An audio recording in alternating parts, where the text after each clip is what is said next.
All right, let's talk about it. So, a lot of people that know me, they've been asking me to do this for a while, and get these takes, right? When it comes to basketball games and stuff like that, right? So, what we're gonna talk about today is the Denver Nuggets versus the Lakers, right? In this playoff series, right?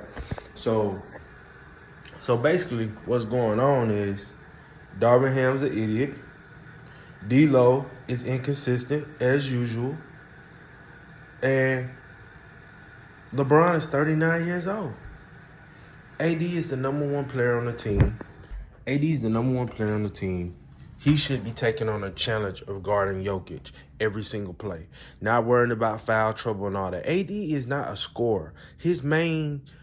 What he gets paid his millions for is for his defense. It's not for his score. He doesn't average 30 points a game. He's not dropping 50 every other night. He has an offensive game, but it's not like somebody you just get a ball to and he leads you every night in scoring. No, that is not his job. The best player they have on that team to do that is still currently LeBron James at 39 years old, which is sad. I would say the second best is in probably creating their own shot will be Austin Reeves, right? And then you go D'Lo, and then go on, right? So the pecking order on offense should always be Bron, right? And then the way LeBron can control a game, which he's done for over a decade now, which is control the game for both teams. Meaning, if you put the ball in LeBron's hands, like say this, right?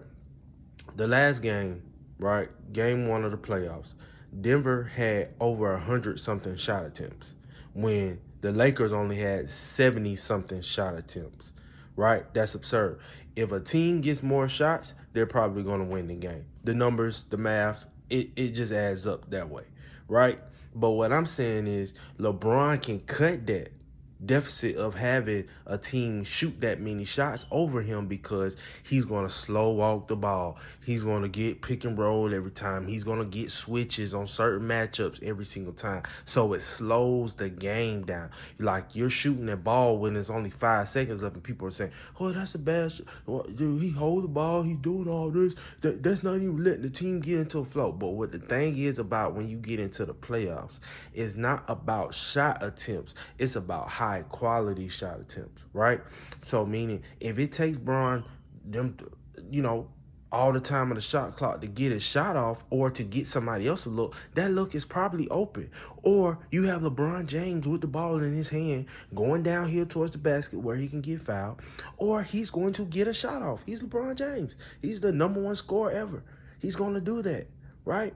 But you got D'Lo jacking up 20 shots and 9 of them was threes. And he's missing. What you think the other team's doing? They're getting the rebound and they're going on the break. So how tired you think AD and Bron are getting watching dudes jack up threes like they Steph Curry, fucking missing, and then they got to run back on defense every play?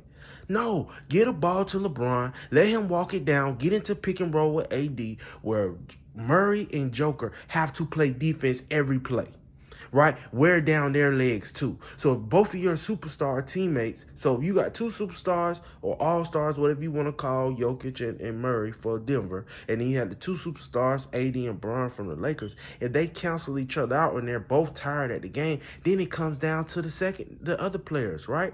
So I'm taking D'Lo and I'm taking Austin Reeves over Caldwell Pope,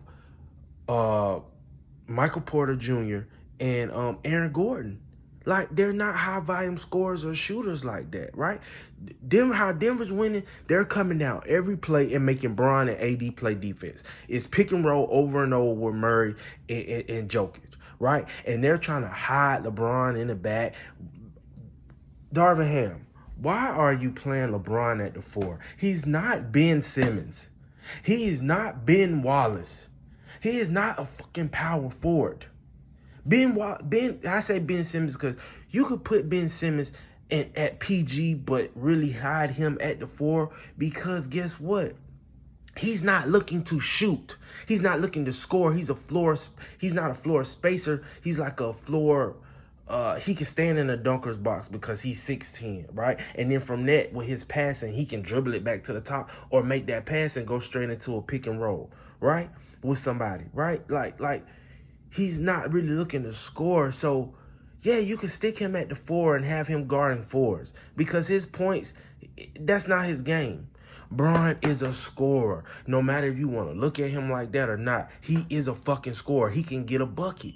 You want him with the ball in his hand, right? So you're going to either play LeBron at the PG or you're going to play him at the 3. Stop playing him at the 4. Stop expecting a 39-year-old to have so much energy to be out there to play defense and guard the best player in the league, Jokic, and then get the rebound and then push it back down the court. He's not 20 years old anymore, guy. Right, you're playing him all wrong. You're not spotting him his minutes. When you got a 12-point lead, he's supposed to be out of the game getting rest.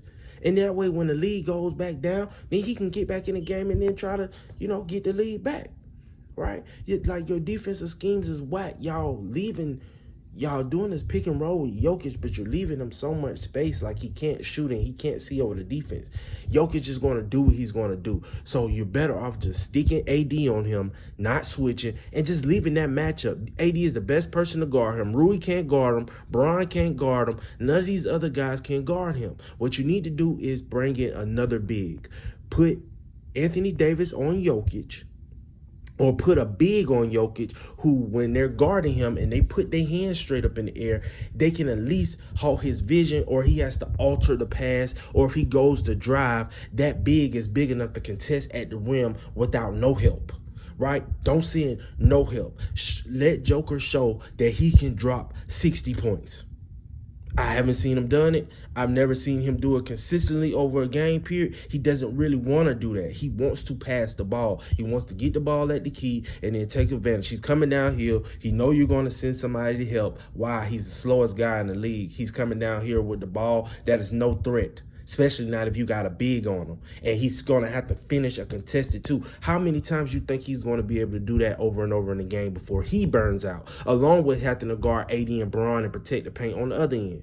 You get what I'm saying? See, Darvin Ham, he doesn't understand matchups. He's just letting Bron and AD them do what he want to do. And he's coming up with this dumbass game plan of let's just sink back and let Jokic do what the fuck he want to do. That's dumb. It's idiotic, man. You're not going to win that way. Put the ball in LeBron's hands, which has been proven over multiple decades that he can get it done. Get a ball to LeBron and stop hoping and wishing that D-Lo is going to do something he's never done. Stop hoping and wishing AR is going to do something he's never done. He's a role player. D-Lo's a role player. This is why he's getting paid what he's getting paid. He's a role player. So why make a game plan around getting your role players the ball and him shooting 20 shots and you got LeBron them sitting over there looking like, what the fuck? I'm done.